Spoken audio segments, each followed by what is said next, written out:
I'm well rested, I guess. So we're about to talking about episodes of Farscape, with the episodes Thanks for Sharing and Green-Eyed Monster. So let's look at both of them.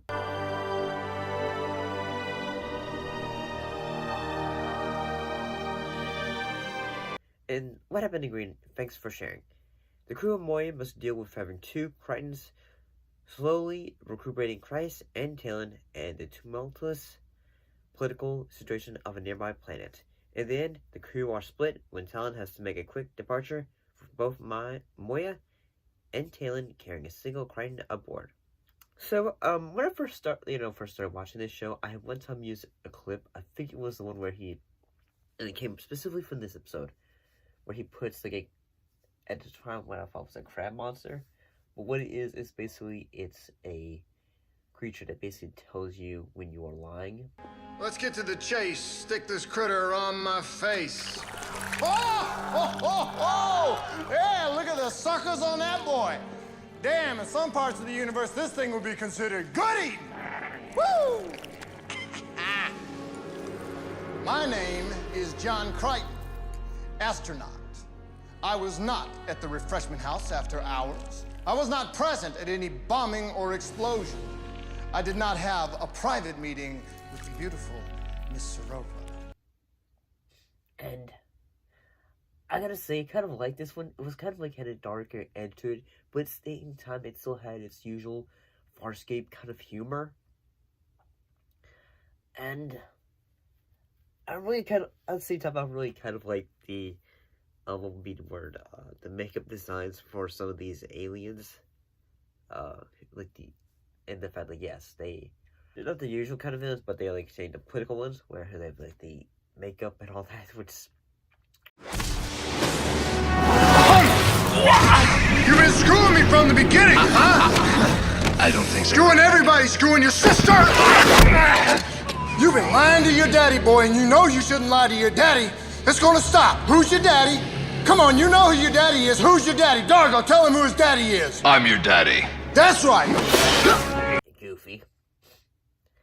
And I kind of think the moment when it can get pretty intense, but it's a fun one, is when at the end of the episode, when Crichton puts one of the guy's heads in the tank of water for I think it was the Storatian, and basically he's trying to tell them, you must tell the truth. But every so often, you're just, I bet this would have been a good moment he could have told, but he fought. But he almost made this joke, said this line, but he didn't, because he thought, nope, I'm not going there. And I also, one thing I think this makes at the end of the episode is the character of, was it Riddick Servo? I think, Serva? She can transform into a alien monster, sort of that looks like, say, the lost cousin of a xenomorph, in a way. It's pretty cool. And it also makes you wonder, say, I wish that the Jim Henson Company could do a horror movie. Because I feel like they could do that. I feel like they could do it. Judging how great they are with their designs for this show. But yeah, I thought this one was pretty good. I enjoyed it. So let's look at the next episode called Green-Eyed Monster.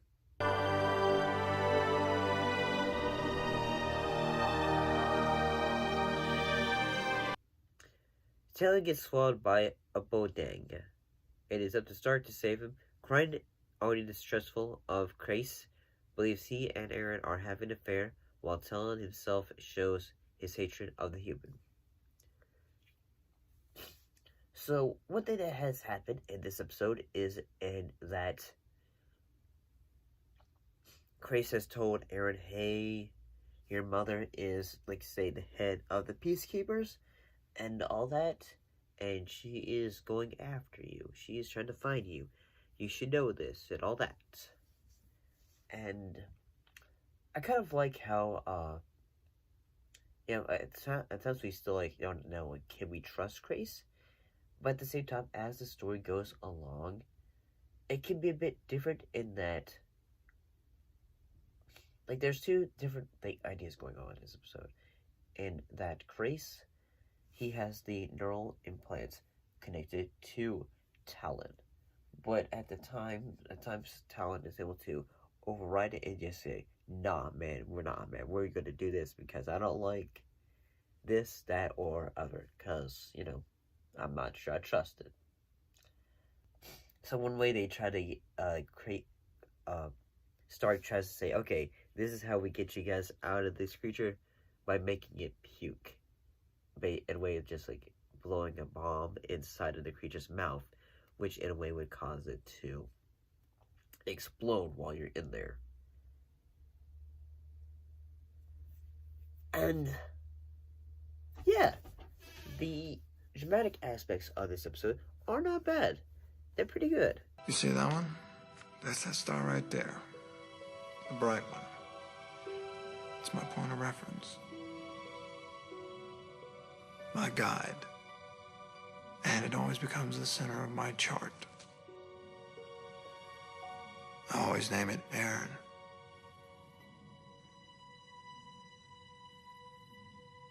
You say it's your guide.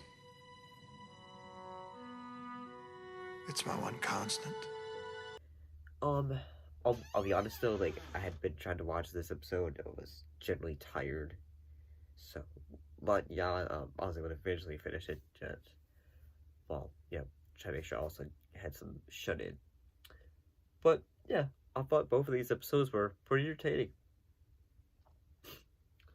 Yeah. See you next time.